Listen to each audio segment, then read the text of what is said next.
see Ian Welch has joined us on Zoom. Ian, would you mind unmuting and doing a little sound check for us? I can hear you fine. Please hear me okay? Fine. Thank you. Thank you very much.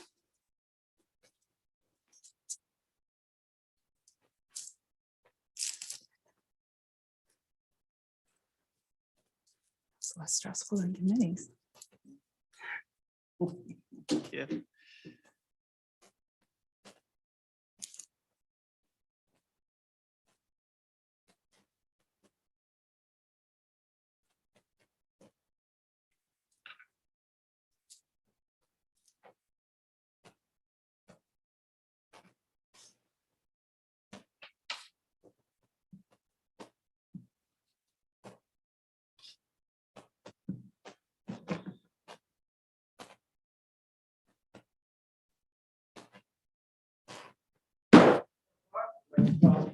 Meeting of the Isabella County Board of Commissioners work. Pledge allegiance to the flag of the United States of America, to the republic for which it stands, one nation, under God, indivisible, with liberty and justice for all. Hey, Clerk Lux, a roll call, please. Present. Present. Present. Present. Present. Present. Present.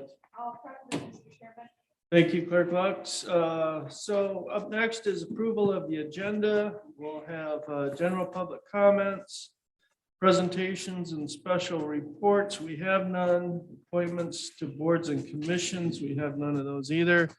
Committee reports, Finance and Administration Committee. The Finance and Administration Committee is all set, Mr. Chairman. Thank you. The Criminal Justice and County Affairs Committee has no business tonight. The Human Resources and Public Works Committee. Public Works Committee is all set, Mr. Chairman. Thank you. Brings us down to Intergovernmental Affairs. Commissioner Marino, do we have any intergovernmental affairs? Not tonight. Thank you. Administrative Controller issues, which we have none. Unfinished business, we have none. Under new business, we have discussion regarding local state of emergency. And I understand Tim Perone is going to join us for that in case we have questions on that. And then there will be a second opportunity for general public comments, announcements, and adjournment. So with that, could I have a motion to approve the agenda? No. Second, Jelezinski. Moved and supported. We have an agenda. Next is general public comment. Anyone in the live audience? Do we have anyone online? Okay. Need to vote on the approval of the agenda? We probably should, shouldn't we? All those in favor of approving the agenda, say aye. Aye. Okay. Now we have an agenda. So we have no presentations and special reports, no appointments to boards and commissions.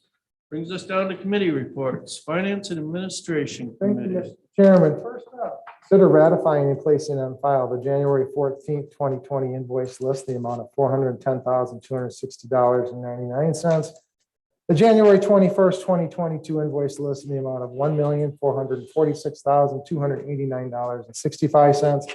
And the adjustment list dated January 27th, 2020. As I always say, when I start these things, all the commissioners get these invoices by email. We have a chance to review them. We reviewed both the 14th and the 21st in the Finance Administration Committee. We really didn't have any issues with any of those two. So I'm just going to start and give a real quick brief overview. What's pulled out every week on our cover page usually is items that are over $5,000 or more. So we have a couple large ones here on the 14th, Isabella Conservation District, 2% grant that was afforded through. Something for the sheriff is 8 self-contained breathing apparatuses, another 2% grant. Those were the two biggest ticket items on the 14th. Do any commissioners have anything on the 14th that they want to discuss? All right, hearing and seeing now, we will move to the next invoice, which is the 21st, and my computer system is not moving very fast. So I'm going to turn to the paper one.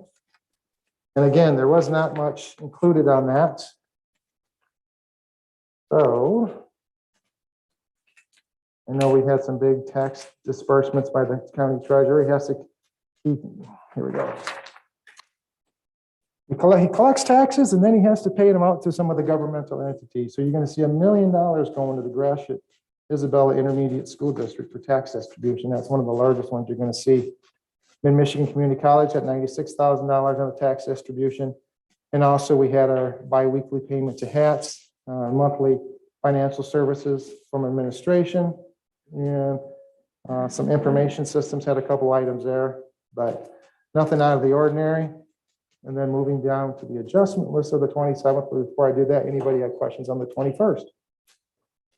Hearing and seeing none, again, from the 14th adjustment list, we had Gordon Food Services, and then we had another Gordon Food Services, Consumers Energy.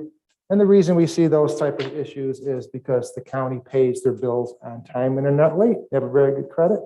We pay to avoid extra fees and sometimes we get discounts. So. Okay, anybody else? Hearing and seeing nothing else, that will move on to this evening. The second item is consider approving the list of financial institutions which Isabella County Treasurer has designated as depositories. Choice One Bank, CIBC Bank, Citizens Bank, Fifth Third Bank, Flagstar Bank, Horizon Bank, Independent Bank, Isabella Bank, Isabella Community Credit Union, JP Morgan Chase, MBIA Michigan Class, Mercantile Bank of Michigan, Multi-Bank Securities, North Star Bank, PNC Bank, SunTrust Robinson Humphrey, Huntington Bank, previously known as TCF Bank, and Wells Fargo.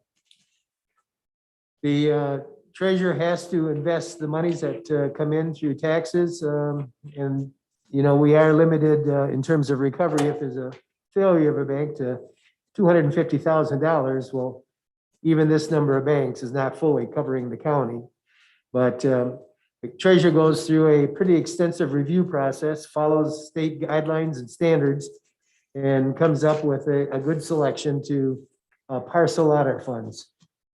So we do this every year. We have to give approval to it. And these are the depositories that the treasurer would like to use this upcoming year. We did have Treasurer Pickens and Chief Deputy Kathleen Schaefer joined us in the work session last week. They couldn't be here today. They're at a treasurer's conference. But they did join us at the work session. I had one question. The bank that I have my local funds in was not on the list, so I wanted to know if I needed to move my money real quick. But he said that it's a community credit union, and apparently credit unions only became eligible as depositories in the last couple of 3 years. But anyhow, I said my piece. Are there any questions? Just one of the things, a couple of things we had gleaned from the meeting. I thought Treasurer Pickens gave us a very good presentation, kind of went over, gave a good, reasoning why he chooses these banks. He ranks them, for lack of a better term, on red, yellow, and green, just as it sounds. Red, stop, don't want anything to do with them. Yellow, well, maybe so, maybe not. We'll have to take a look. If they're a good bank, good reputation, he has a good feel for who he's dealing with. And green, of course, means let's do business with them. And I was also surprised I wrote this down. Hopefully I wrote down the right number. I believe you said we have $66 million invested. So that's a lot of accounts. That's a lot of managing. And both himself and his deputy, Ms. Schaefer, does a very good job in doing that. He praised her quite heavily in the meeting. So again, it's a lot of work keeping track of all the money, and you don't hear something until it goes wrong. So I'll have to add on that. So thank you. Any other questions, comments? We'll move this forward then to our meeting tonight. Okay.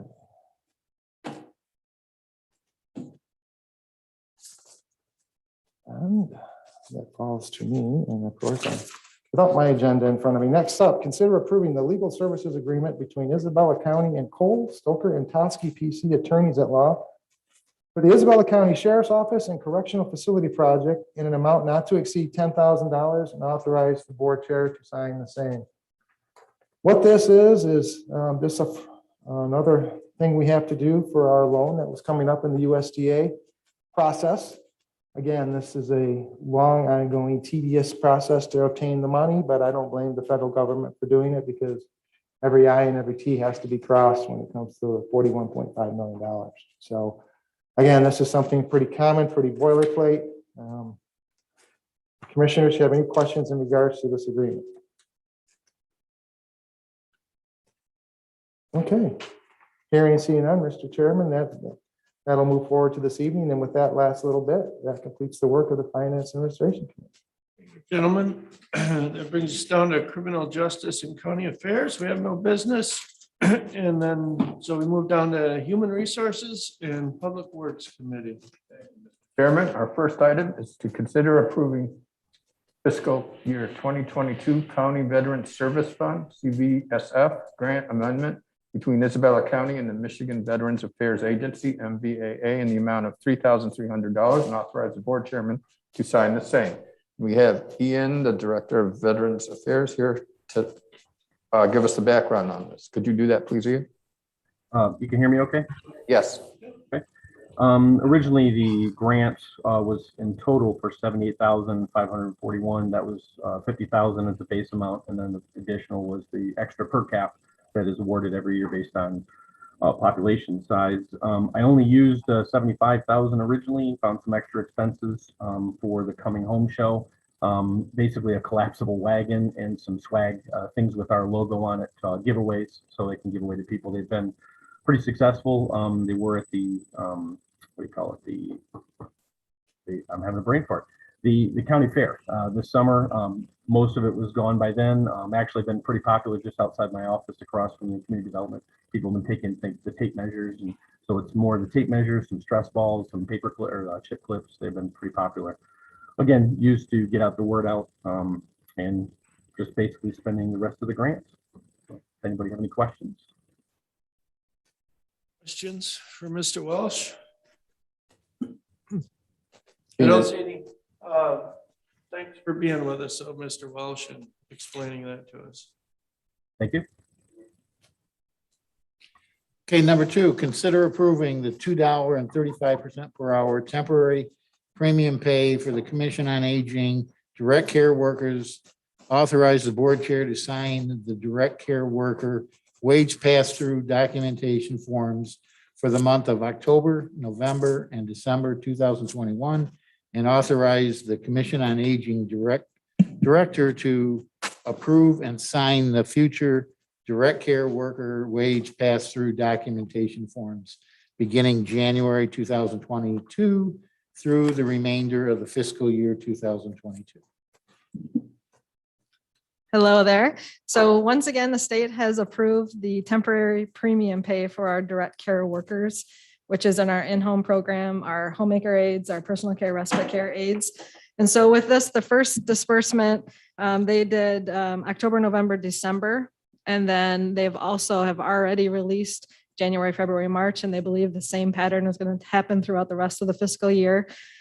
So with this one, we were able to receive $4,611.43, which includes a $2.35 per hour premium pay for those staff, and also an additional 29 cents an hour that goes to the county for the administrative fees to cover that. And so then I've also asked if you would give permission for me to sign the future ones, because they are saying that it is going to be a pattern and will continue. And they're asking that we do submit the sign forms by the 12th of each month. And that would allow me to do that. I imagine that's helping to retain people. Absolutely. Absolutely. We do still have 2 vacancies. So this is covering 8 staff of our potential 10. So hopefully we'll get some more applicants that will fill those 2 vacant spots. But for sure, we have just an incredible staff who have been through this with us for a long time now. Mr. Jazinski. What are the type of responsibilities that the staff provides to the individuals in home care? So with the homemaker aides, they provide light housekeeping. So just basically housekeeping, vacuuming, laundry, dishes, whatever they need help with in the home. Our personal care aides, they do more of like they're more like direct care to the individual, helping them with toileting and showering and bathing. So actual personal care activities.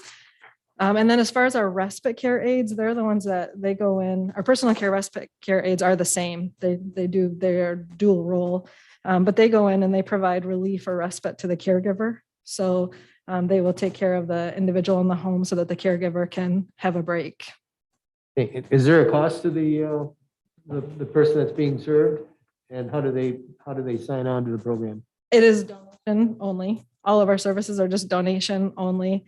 And anyone, if they're anyone 60 and older, they can call Commission on Aging and we will get them. The first step would be to meet with our social workers. They'll do an assessment and find out what they need and then refer them to all the services that we have available here. Sounds like a great program. Thank you. Thank you. Thank you, Jen. Any other questions? Seeing and hearing none, that concludes the work of the Human Resources and Public Works Committee. Mr. Chair. Thank you, gentlemen. That brings us down to intergovernmental affairs, of which we have none, administrative controller, business, which we have none. We have no unfinished business. Brings us down to new business, discussion regarding local state of emergency.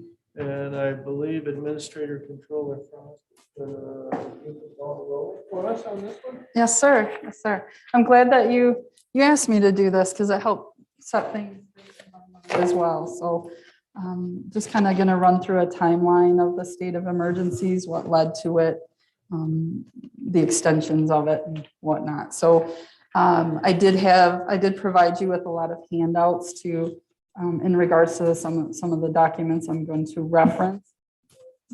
As Chairman Hope indicated, Attorney Tim Perrone is with us as well to help speak to certainly the Emergency Management Act. So it was March 13th of 2020. Not sure why this keeps, maybe if I just hold it.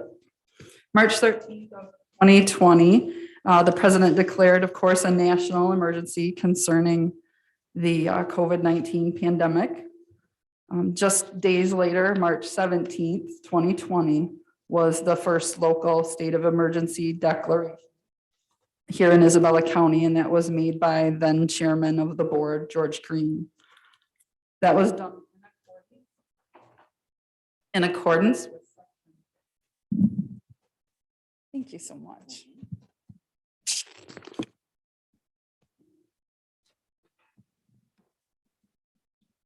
That was done in accordance with Section 10 of 1976 PA 390. So that's also known as the Emergency Management Act. That act vests the power to declare that local emergency with the chief executive official of the county, which of course is chairman of the board. I would state that as of March 1st, 2021, then President Biden continued that national state of emergency. So I do believe that is still the extent of that national emergency declaration. So the county closed its doors. Initially, we thought was going to be a 2-week period, during which time that's when that onslaught of mandates, executive orders, COVID information and requirements kind of became the norm for us. And the closure was ultimately extended and extended and extended.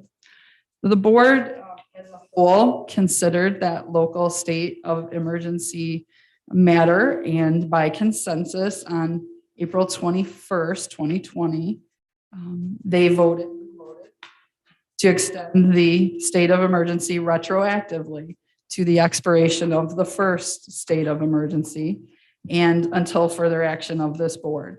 And I did provide you with copies of all of the state of emergency declarations. So during this time, the county's COVID-19 Preparedness and Response Plan was developed and released. That was May 28th, 2020. And that had plans for reopening as the local COVID case data allowed us to do so. It was tied to those local cases. At the time, Isabella County Trial Court followed the State Court Administrative Office COVID plan, which was also a phased re-entry approach, like our county plan. There are many revisions of the county's COVID plan that was required under MIOSHA at the time, and another uptick in local trajectory of the positive COVID cases occurred at that time, and that has actually caused the health department to release a local health order, and that was regarding the limits on social gathering numbers. That was in October of 2020. The county closed again in November of 2020 for 2 weeks. And once again, the full board revisited the local state of emergency. So that was on December 15th, 2020. The state of emergency was extended again by consensus of this board, retroactively to the last state of emergency and until further action of the board. This was also allowed by the Emergency Management Act. I gave you a copy of that too, and basically says that yes, the chief executive official, being the county board chair, can declare a state of emergency for a period of 7 days, but it can be extended beyond that by consensus of the board. So also at this time, I should be covered here. I feel like paparazzi or something is. Let's try this.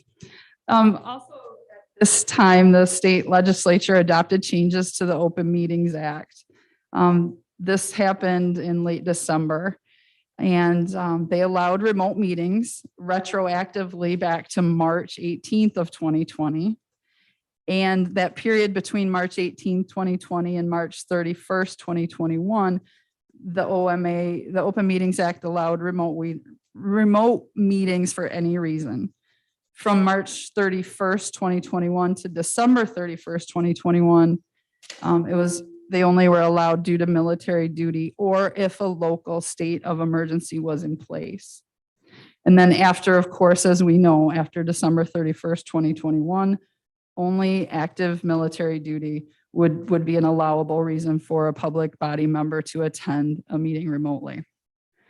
And so the state of emergency continued, and the board was actually thanked and commended for having it in place, in part because it allowed not only us to continue remote meetings, but others within the county, other public bodies in the county.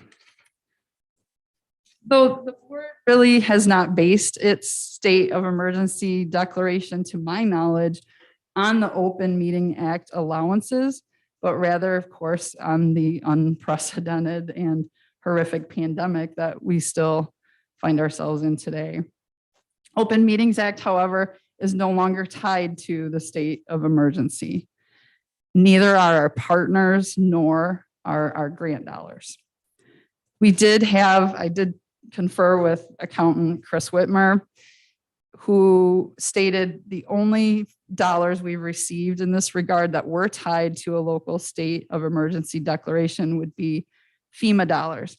And we actually never ended up getting any FEMA dollars or really applying for any because the ask was so great of FEMA at the time. We started down that road, but then it was, soon it was handled as federal aid through the CARES Act, ultimately through ARPA. And I think the need was just too widespread for FEMA or to be a project under FEMA. It was federal aid at that point. So we have no grant dollars that are tied to the state of emergency declaration.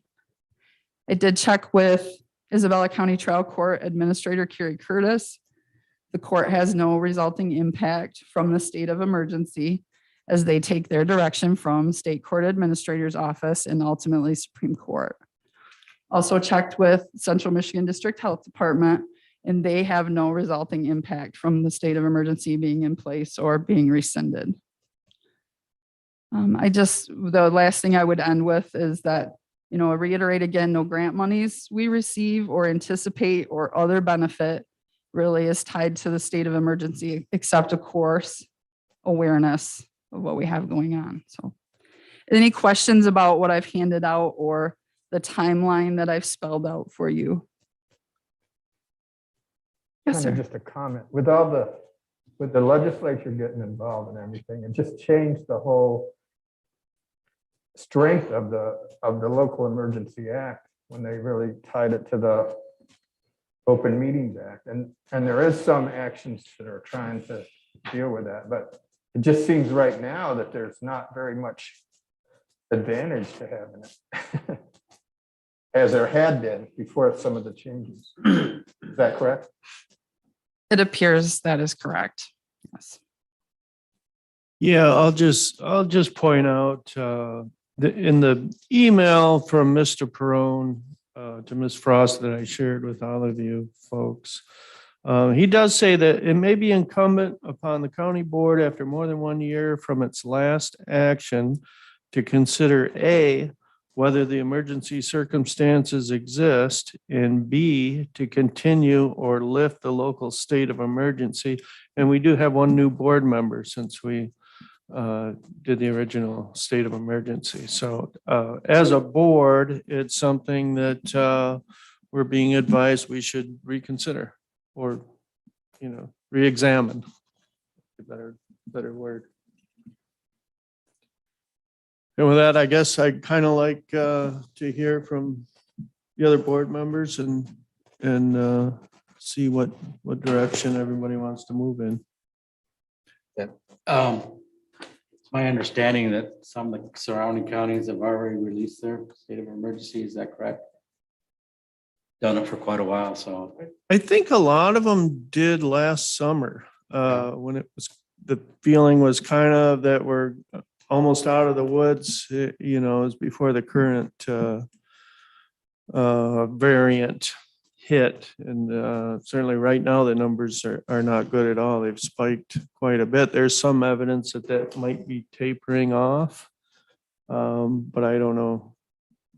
I think. But yeah, I think you're right. Yeah, I think it'd be a good sign. I'm all in favor of ending the state of emergency. I think would be a good sign. Everybody's kind of ready to move forward. And like I said, doesn't seem to be any real advantage to keeping it there anymore. So.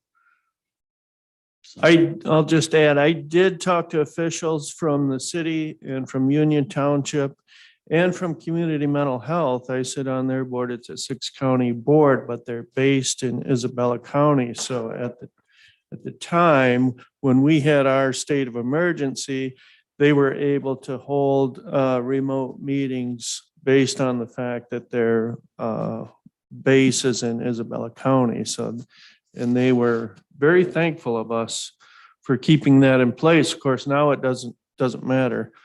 And I talked to them also, and they said that for what they're doing, whether we extend this or not, isn't really going to affect what they do going forward.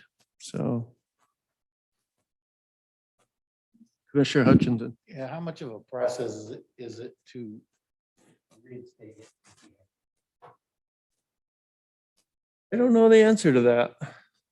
I think we just draft a resolution for your consideration. Mr. Chairman, Yes, sir.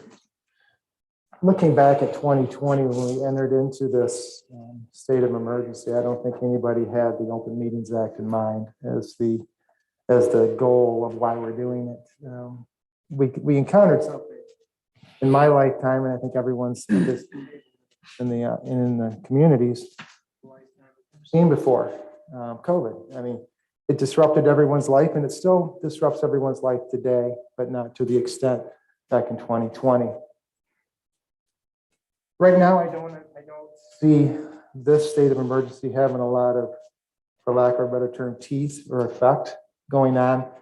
I don't see really a reason to continue it. I think it's, and like Commissioner Hutchinson just asked, I don't believe it's going to take only just a board's, I think it's only take a board's resolution again to reinstate it. If something does come into effect, hopefully keeping our fingers crossed and knocking on wood, and whatever we do, that's not going to happen.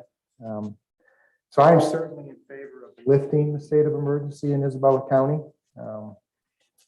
But at the same time, I want to emphasize that we did not go into it because of the Open Meetings Act.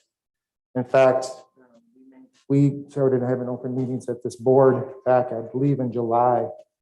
And we continued it on because we felt, at least I believe I can speak for the board in regards to this, that we were doing it for people's safety. It was not done just to it so we can attend virtually. So again, after finding out that the true aspect of it, I think is the reason we went into it originally is like this chairperson Hope just said, we believe it's waning. Still keep everything guarded, follow up, do all the safety precautions that you can. But as far as having a state of emergency in Isabella County, I don't feel it's warranted anymore. So are we looking with this discussion, are we looking for a motion and support, or what are we looking to do here? We could entertain a motion. We want to. I mean, if we don't act, the state of emergency continues until we decide to rescind it. If we decide to extend it, we should probably do something affirmative and have a motion for that as well. Although we don't really need to, we can just not move to rescind it. Yeah, I would like to make that motion, but before I do, I would also like to ask this board and chairperson if we could also maybe revisit this every quarter, or at least reevaluate this, or at least have a report. So I would like to make a motion that we rescind our resolution creating an state of emergency in Isabella County, and we end our resolution. So it's been moved to rescind the resolution of the state of emergency. Point of order? Yes, I sir. don't think we can conduct business at a work session. I think we can recommend. That's I'll rephrase that question then. I would like to make a motion that we. You don't need to make a motion. I was looking at Clerk Lux there and she looked worried about what we were doing. So I knew something. I kind of waving my. Okay. I'm Not so much, you're correct. Thank you. carrying, so I'm glad that some of us are. Keep me in check. Just a comment. I'd like to see the lifting of the state of emergency. I get out in the community and we may have it in the county, but when you go out to restaurants, it seems like the vast majority of people aren't in a mental state of emergency like we are. I think we can trust our health department to give us good advice in the future if we have a reason to go back. But right now, it may be foolish, but the community at large is not in a state of emergency. And so I think we should just rescind it and wait to see what the health department gives us as guidance in the future. Mr. Chairperson, if I may add something to one more thing, I won't make a motion on this, I promise. One of the things too, I think tied in maybe with the state of emergency that we had is some of our, lack of a better term, mandate for mask and policies like that. And I would like to, and I don't know how the rest of the board feels, maybe we can have a little discussion on this because it's a very early evening. It's only 4:30 and we're almost done with this. So kind of get where we're going with the mandate and the mask. And I'd like to see authority given, or not authority, but with the authority given by the board to Administrative Controller Frost to monitor our buildings, monitor everything. Again, I think Commissioner Jelezinski just mentioned we wear masks in our county buildings, but when you leave this county building, most of the time they come off. You go anywhere. And to be honest, I don't want to say I'm a hypocrite because I'm not, but I don't wear my mask a lot. I go out in public.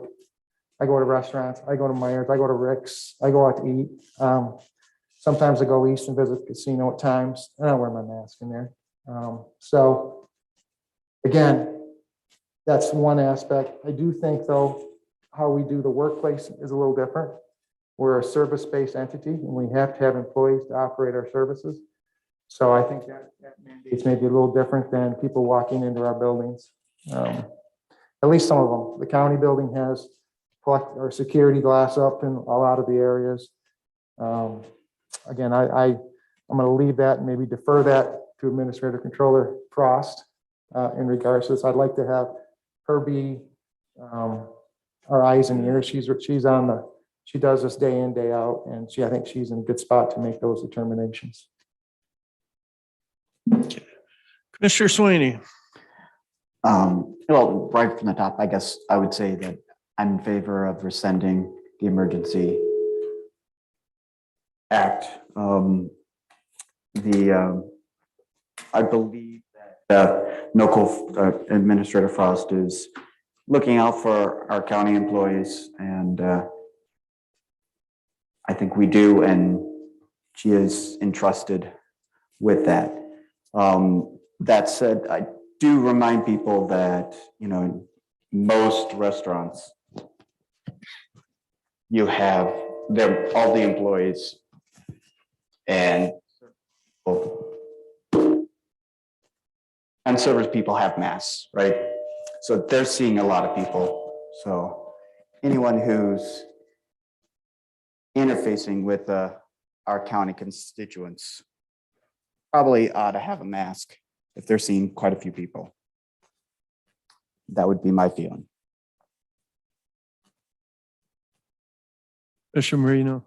Yeah, I'm in favor of this action too of rescinding, although I believe that there is still danger. And I agree with what Commissioner Sweeney said. I do wear a mask when I go to Myers. I don't go to restaurants, a lot of things. And there's also the situation in school. So it's not that things aren't grave in some places. It's just that this is really not effective anymore for the reasons that we originally put it into effect. So that's why I'm willing at this time to do that. And I also have great confidence in Administrator Frost looking for the welfare of our employees. Thank you. Anything else? Mr. Perone, as to Commissioner Hutchinson's question about if we rescind this and then at some point down the road decide that, geez, it really would be in our favor to implement another state of emergency, how difficult is that to do in your opinion? The declaration of a state of emergency at the local level is done by the chairperson of the County Board of Commissioners. And that's after they make a determination that there's an occurrence or threat of widespread or severe damage, injury, or loss of life or property from a natural or human-made cause. And so those are the findings that would be made by the county board chair to issue the declaration of a state of emergency. And then it would be up to the board whether they would choose to extend that beyond an initial 7-day period. Okay. Thank you. Any other questions or comments regarding this? I do feel that we got into talking about masks a little bit.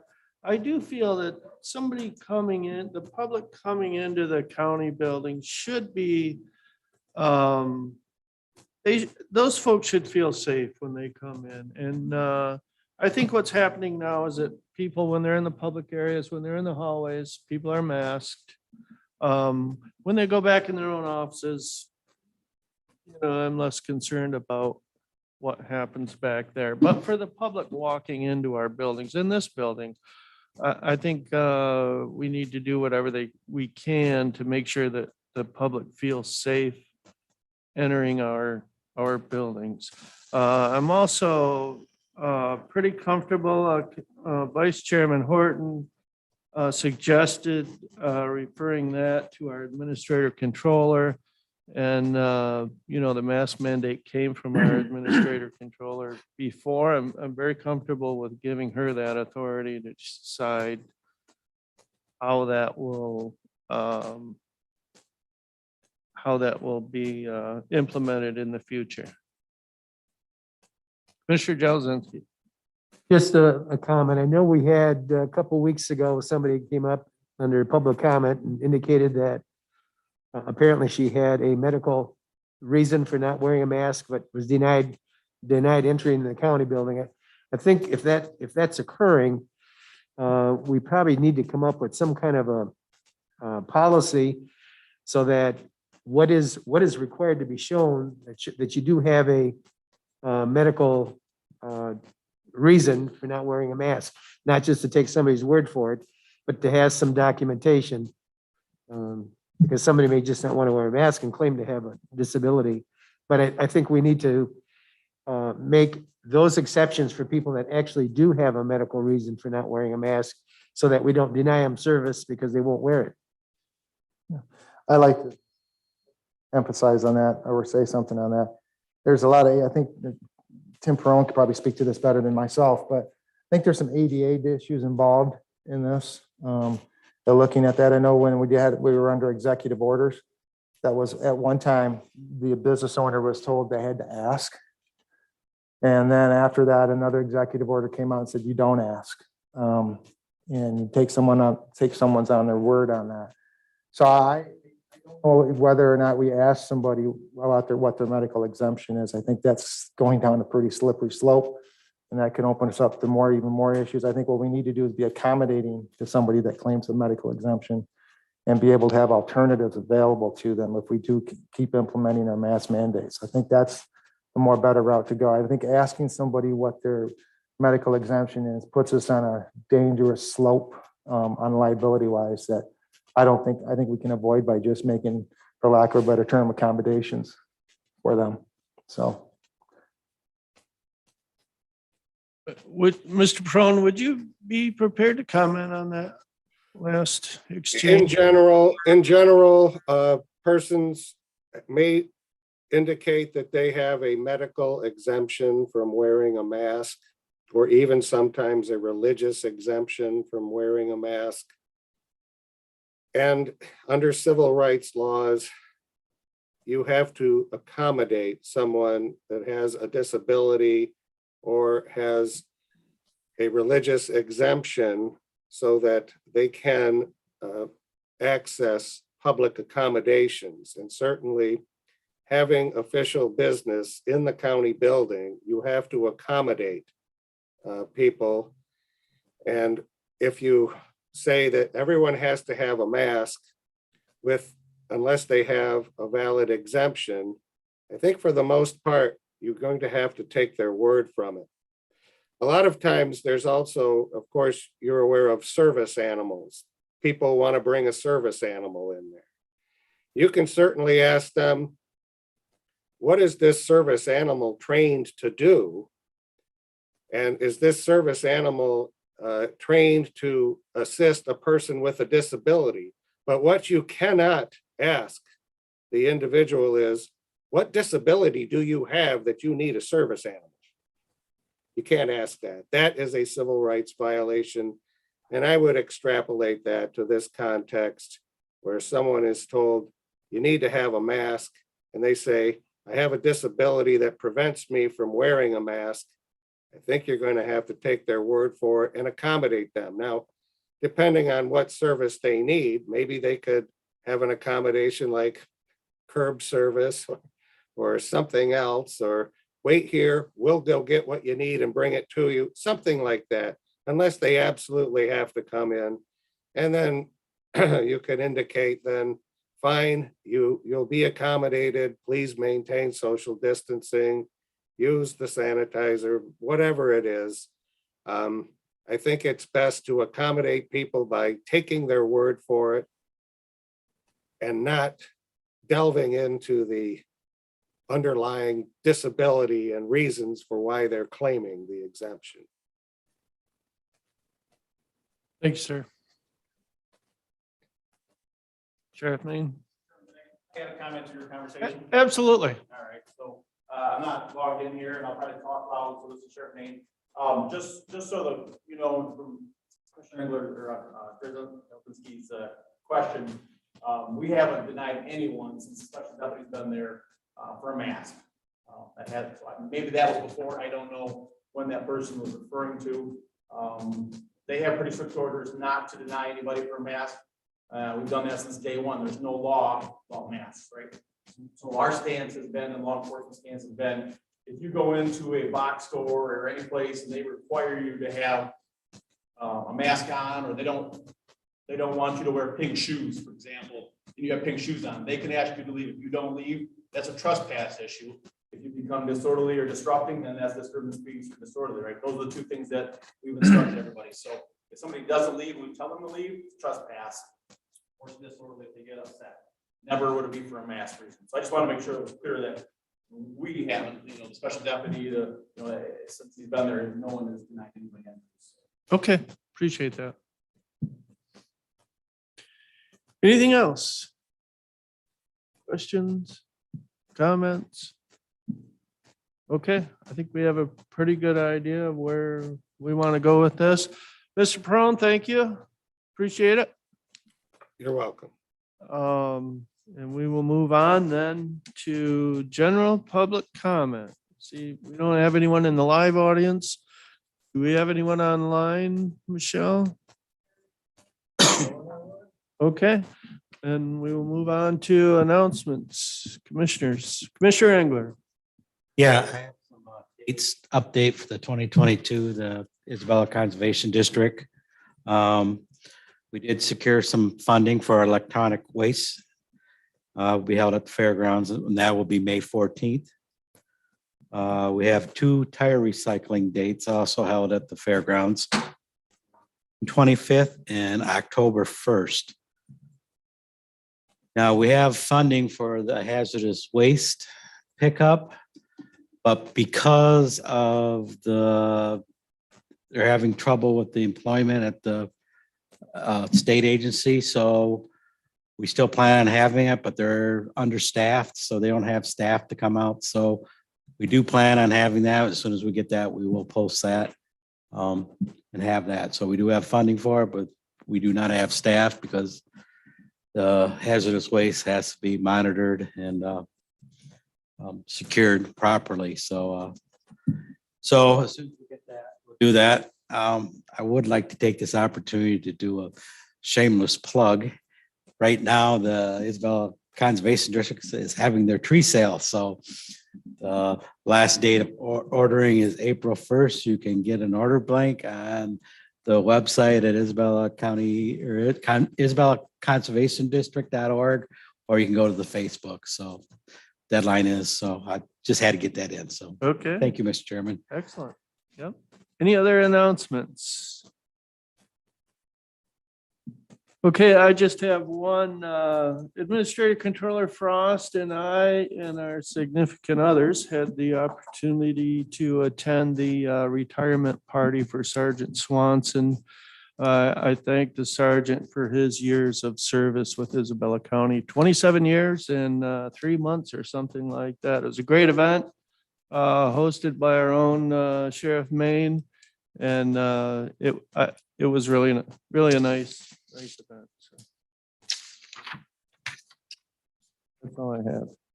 And with that, is there a motion to adjourn?